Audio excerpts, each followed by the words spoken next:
Let's travel to North America now. We have with us Dakota, Dana. Is that the correct way? Great. Dana and Greg. We're talking about different approaches connected to building. We will start with Dakota, talking about the Chautauqua Movement. And next we'll have Dana sharing with us the importance of the voice of women, and we will talk deeply about this, and to end with rhythm and the blues and building. So Dakota, to go forward with our program, please share with us the Chautauqua movement and this connection to communities and cultures. We are all ears and arts to listen to you. Most welcome to this place. Well, thank you so much. I'm very excited to be here today. So before I do share my screen, I just want to tell everyone how much I do appreciate this opportunity. It has been a little bit of time since I've been able to share about the Chautauqua movement. I come from the Chautauqua movement, formerly as the historian at Lakeside Chautauqua, which is in Ohio. And I was also the director of educational programming there. So today I'm going to take this very short amount of time and hopefully give you the background and explain what Chautauqua actually is, and then move on to how it does compare to what I understand to be the Bildung concept, and then where we can go in the future. And I would really love to have your input as far as what you think we can do with the future of the Chautauqua as well. So I will share my screen now. I am very much a visual learner, so I want to give others the opportunity to be so too if they choose. Perfect. Okay, so I will be talking today, like I said, about the Chautauqua movement. I will also take a moment here to say if you hear a large barking dog in the background, that is my dog. He just likes to talk every once in a while. But we'll mostly focus on what the movement actually is, how it connected communities and cultures on the United States' frontier, and then where it may go in the future. And I will say I'm using the idea of culture right now as more pop culture, scientific and social innovation. So that's something that I'll use those a little bit interchangeably. It might seem pretty strange, but hopefully as I describe the movement, you'll understand a little bit more of what I mean. So continuing on, the Chautauqua movement itself, it was a social, cultural, educational program that began in the late 19th century in the United States. And its origin came out of religion. There were two gentlemen, Reverend John Hyle Vincent and Lewis Miller, who was an inventor. He was a layman, who realized at the same time that their denomination, the Methodist Episcopal denomination on the frontier of the United States, they did not have a standardized way for educating their Sunday school teachers. So stepping back into that time frame, when we're thinking about the frontier in the United States, these are the families that are picking up and they are leaving everything that they know in the East after the Civil War, around the Industrial Revolution, and they are going to these places on the frontier, which is really the Great Plains, that they have no community connections. They have no churches, they have no schools, they have no relatives. So they're creating everything on their own, and there's a heavy reliance on what they can learn from the church. So Reverend John Hyle Vincent and Lewis Miller connected, and they decided to create what they called their church school. This first church school developed in 1874 in New York, and it developed on the Chautauqua Lake in New York, which is the reason that the whole movement is called Chautauqua. It developed on Chautauqua Lake. That first church school summer was in 1874.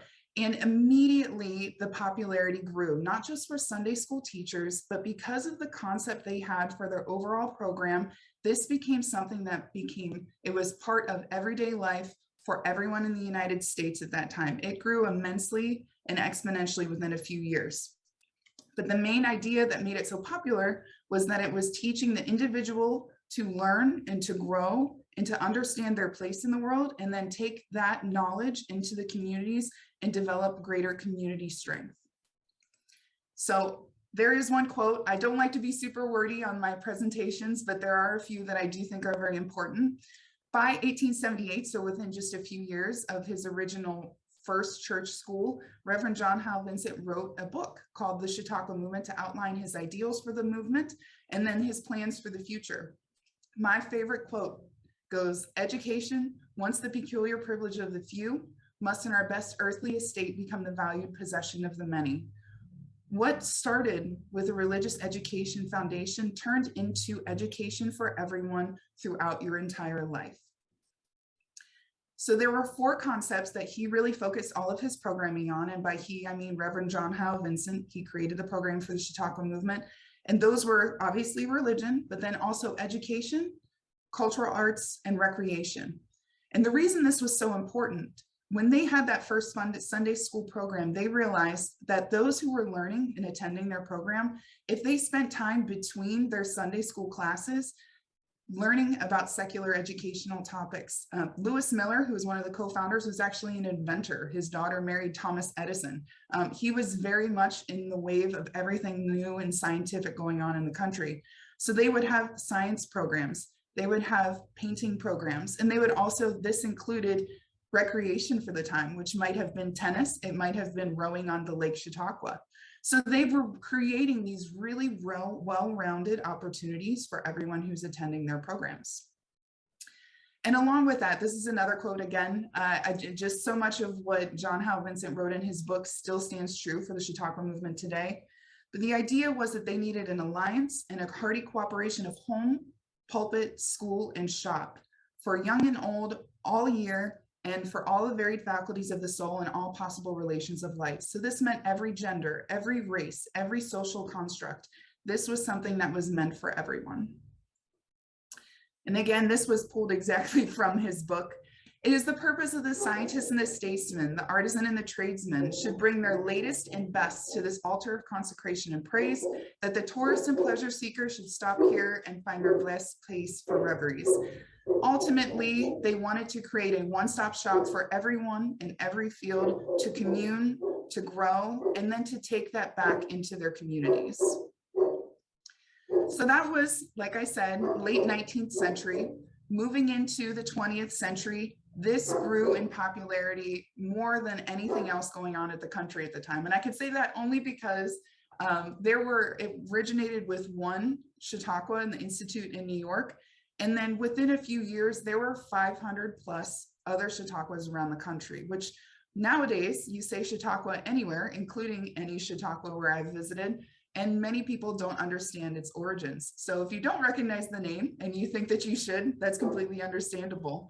The Chautauqua movement really hit its height from 1880 to 1930, but during that time, they had the Chautauqua Institute in New York, which was located on Lake Chautauqua in New York, the site of that original church school, and that became known as what we call the Mother Chautauqua.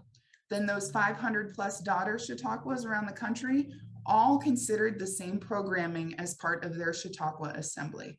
So the advantage of being a daughter Chautauqua and connecting to the Chautauqua Institute in New York is that small places on the frontier, such as Lakeside, where I came from, they would get the same programming as what was happening in Chautauqua Institute in New York. That meant international scholars. That meant all of the preachers from all denominations.